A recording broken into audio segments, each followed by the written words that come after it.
First of all, I think your analysis was very straight line. History doesn't run in a straight line. Kid, you cannot tell your neighbor he is stealing ducks when you are stealing funds. As High Commissioner, I was wrong. As Charandas Prasad, I reacted naturally how any person would have. I did not come here for that kind of abuse. I did not come here for that kind of abuse. If you're going to go down that road, I'll walk off. But it's all okay once they're talking. If they were talking, I could not have been here today. You got ADHD. I got nothing. Calm down. I think I've done enough in terms of taking our team out of trouble from losing. Come on, Lou Taylor. That's good. I'm reading the script now, and the first person that comes to my mind to play a detective, Yes, but okay, an he's good. erratic Mikhail detective, Rodriguez. is Mikhail Rodriguez. Why you not freaking slapping Indian? Why a man and slap a woman? Look, girl, how you deal with that? You deal with that. We must encourage platforms like this because it brings together different people and allows for discussions to take place in our country on a multiplicity of fundamental issues. Kingdom, you apologizing for something you think I did is wrong. I don't want you to do that, and you should not have done that.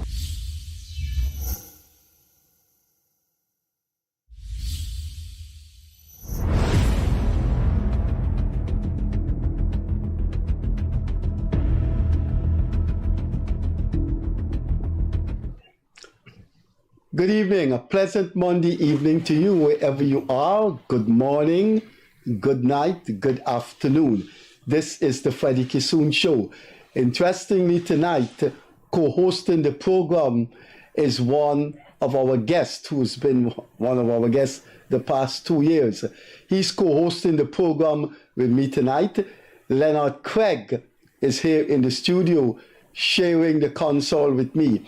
As you know, Leonard Craig has a first degree in economics from UG, a master's in economics from the Berlin School of Economics, and he did his doctorate in China at the Harbin Institute of Technology. I think his area was international trade. So welcome to the program in a new capacity, Leonard Craig as the co-host. Our guest this evening is a high-profile Berbician. He represents Berbice in Guyana's parliament on behalf of the People's National Congress, or if you want to say legally, APNU plus AFC. Mr. Dineshwar Jaiprashad is our guest this evening from the PNC. Mr. Jaiprashad has a first degree in social work, a master's in social work, a master's in education, and 2 postgraduate qualifications in education. So we have a full flow of intellectualism this evening. Once again, Leonard Craig is co-hosting the program with me, and I will allow him full latitude in his discussion with the Member of Parliament. And our guest is Member of Parliament from APNU AFC, but he's representing the PNC in actuality as the PNC's representative for Berbice. Mr. Jaiprashad comes from Port Morant. Let me do the honors first. I don't think I should shake Leonard Craig, and he's been an old head in this program. But Leonard, thanks for being here. Yeah. Mr. Jaiprashad, I hope pleasure. it's a fruitful. Pleasure. I will ask Leonard Craig to start the show. Hey, good evening all. Good evening. Happy to be here. Mr. Jaiprashad, welcome. Thank you, sir. And Freddie, it's nice to sit alongside you. Quite often, we hear about our parliamentarians and which party they represent, but sometimes we know little or nothing else about them, the general public I'm referring to. So tonight, I want to start by asking you for you to tell the viewers something about where you grew up, where you went to school, and anything you want to share about your boyhood. Thank you very much. Thank you very much. It's a pleasure for me to be on this program. I have been doing this program for quite a number of time, and I always see that programs like these are very much important to send a message to the wider population. So as Mr. Freddie indicated, I am Dineshwar Jaiprashad. I am from Port Morant, to be more specific, Babujan, Port Morant. I was born in Anchorville, Port Morant, 2 houses away from the former president and founder of the PPP, the late Dr. Chadi Jagan. And I attended Port Morant Primary School, after which I attended the Winifred Gaskin Memorial Secondary School, that's in Manchester Village, Quarantine. Attaining my CSEC or the CXC subjects, I started teaching at the age of 16. And 2001, I became a trained teacher at the secondary level, continued my teaching career until 2006, where I graduated from the University of Guyana with a bachelor's degree in social work and joined the Department of Education, the Ministry of Education, as a schools welfare officer. From then, I have been serving the region as a schools welfare officer, ensuring that children are in school and we deal with all the issues pertaining to absenteeism, truancy, and so forth. I continue my study at the University of Guyana, attaining a master's degree in social work, advanced graduate diploma in education, postgraduate diploma in education, and of recent few years back, a master's degree in education leadership from the University of Bedfordshire, UK. And that's basically my education pursuit. I'm a family man, a father of 2. I'm a pandit, very much involved in community development, community work. That's a few. All right. Let me come closer to your politics now. How does a man from Port Morant live so close to one of the famous political founding fathers of Guyana, Chedi Jagan, and be a part of the PNC? How did you? Well, basically, we are in a democratic state. Yeah. And democracy basically encourages anyone to be part of any political party. Even though I was born 2 houses away from one of the greatest political icons this country ever had, my family chose to be part of the PNC and supported the PNC. I can say proudly that I have not been a member of any other political party, because both of my parents were PNC member, card-bearing members when I born, and that led me to continue to support the PNC. I have no regrets in serving the PNC. Life as a PNC member, representative in Port Morant is no different from any other individual. I am a leader, and I choose to walk this path of supporting the PNC as my choice. That is not interfering with my community work or my socialization with my neighbors or friends or associates in the village. What I try to do as a politician, I do not mix the politics into the other things that I do. Even though I am a member of parliament, I am first a human being. I'm a member of a community, and there are things that we will have to do together to make things work. And there are times that we will have to stand up against certain things. So I try to separate the bar in terms of political interference with religion and with socialization, and try to cope and live. All right. So being a Port Morant resident, how does your I know you said you don't you separate your professionalism from your politics, but I'm talking about life, daily life with your community.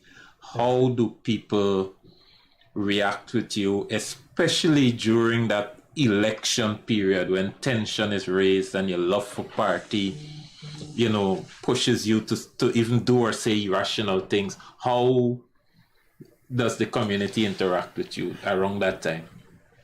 Like you put it, all of us have,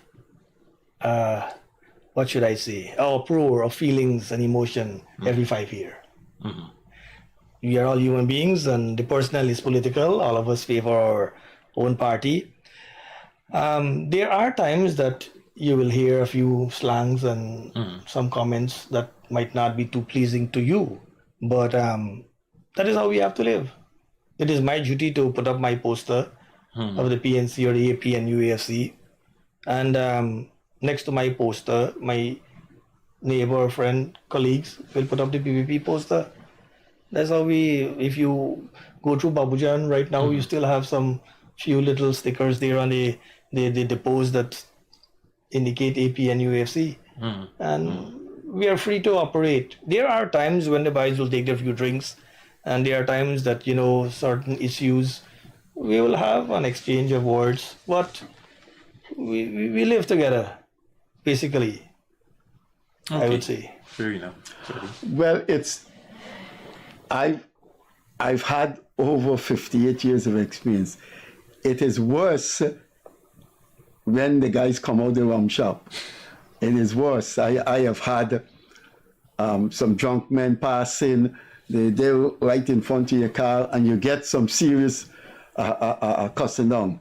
When I was critical of the PPP, when I was in the associated with the WP so many years ago, you criticize the PNC, you get it from the PNC people. And it went through like that in my life. So the rum shop men is the worst aspect of it, I can tell you that, right? Very true. The rum shop men, but with my experience, I don't deal with rum shop men, basically. You can't avoid them. Yeah. You're driving and they stop at the traffic light and they're there. Well, based on my involvement in the area, I'm a pandit. So there is a amount of respect there you know, right? There are a few who will.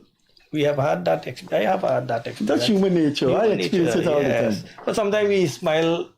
The next day they will come and say, you know, Pandit, sorry, you know, sorry, but you know, that's how we operate. I get the angle now. It's a family thing. You were born into a PNC family. Correct. The grandparents were PNC too. It's a long association with the PNC. So it means your grandparents would have been. My uncle, my father, brother, elder brother. He started the not my grandparents. And that was in the days of Burnham, yes, or days of Burnham. Yes. You would say your uncle knew him well? Yes, he was one of the first community developers back in the days. What was his name? Dineshwar Jaiprashad.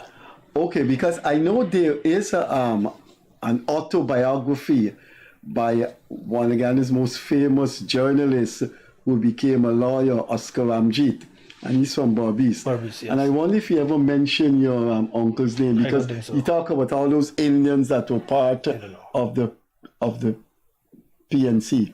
So you grew up as a baby, went to school as a primary school kid, and know your parents being PNC. Correct. And everybody in the community knows that. Right. So because they are right. So you're just accepted in the community as a PNC family. Correct. It was not easy for them because being Jagan's neighbor, basically, and you know, it was a tough task for them, and easier task for me. Because they have set the platform. By the time you know, they identify themselves as PNC, and I came through. You were on the political pulpit during the elections, right? Yes, sir. Right, and you spoke at any meeting outside of Port Morant or Berbice, or you were confined to Berbice? Confined to Berbice, and I did some show and so in some TV programs in Georgetown and so. Okay. But I did most of the work in Berbice. Region 6 particular. Amsterdam to Crawford Creek. Okay, I grew up in a Hindu family, so I know what's Raksha Bandha, I know what's Waki. Yes. You signed. What was that incident about a school telling a student to take off the Iraqi knot? And I know you myself, penned a letter with Ubach Naran, former mayor, and Gita Chandan. What happened there? How could the school tell the boy to take off his? Yes, the Iraqi. What school was that? So I think it was a school in the East Coast. The story is that schools have rules. And we try to, as a school's welfare officer, we try to maintain certain rules in the school. So I will give you two angles, Pandit and the school welfare, if you don't mind. No, yes. I don't mind. So as a school's welfare officer, we maintain we try to maintain some level of discipline in the school. There are codes with color and strings and kerchiefs and so forth. A red might signify this for this group, and a green might be for that group, not politically, but these gangs. At the school level, we try to avoid, jewelry and all these bands and so forth, so that children do not identify themselves with certain groups. It might be that school, the teachers were, just keeping it low, no handband, no raki, no chain or whatever the case may be. Without taking into consideration, it was a few days after a significant religious observance, which was Raksha Bandhan. Bearing in mind, we are a secular state. We are not run by the church. We are run by laws and policies and circulars, right? So basically, the laws takes precedence over our, what should I say, religious beliefs and things. Right. So from a Pandit perspective now, the Raksha Bandhan is a card of protection that the brother, the sister places on the brother right wrist, so that the brother will become strong and, have the energy to take care of the sister and so forth. Religious symbolic. So that might be missing from the school in terms of understanding the concept, and that is why the decision was taken. But from then to now, we have changed the modality to an extent. We have some children coming into school in Berbice and other parts that they are being allowed to. Yes. You have a period where they're allowed to wear it or something? Well, here what happens. There is a thread that you can tie on your hand, a Raksha Sutra. We call it a card of protection. And you keep that forever, how long you want to, right? But we don't enforce that so much into the school system, because we don't want the children to come with series of colors and strings and say, all these are, but so if the family had a religious ceremony in the weekend, there's a possibility that Monday or Tuesday the child can come to school with that little piece of thread, right? For the Sikh or the Cherokee that I have, there are some children who perform the rituals for the grandfather or the father, and they have to shave their head, and this little piece has to be there for a period of time. Schools will permit. So it was not so big against the religious. I think the letter brought out some more meaning to how we should operate as a nation in terms of religious tolerance and so. Yeah. Sorry. All right. So let's come a little closer to your politics. There was one time I read in the newspaper that you had some problems with the PNC and you were contemplating leaving or something like that. Is that so? No, that is misleading. That is misleading. Okay, and that you had to have a discussion with the leader and then you renew your... You're sure you're not confusing him with someone else? No, could be. It could be confusing with somebody else. So I am Dineshwar Jaiprashad. I never had a problem with... Okay, there was nothing in the news. You read that in the news? No, it was not in the news. I could have picked it up. Conflict is inevitable. We are human beings. We will have conflict. We will have agreement and we will have disagreements. So, but there was never a time that I contemplated that I will be leaving the PNC.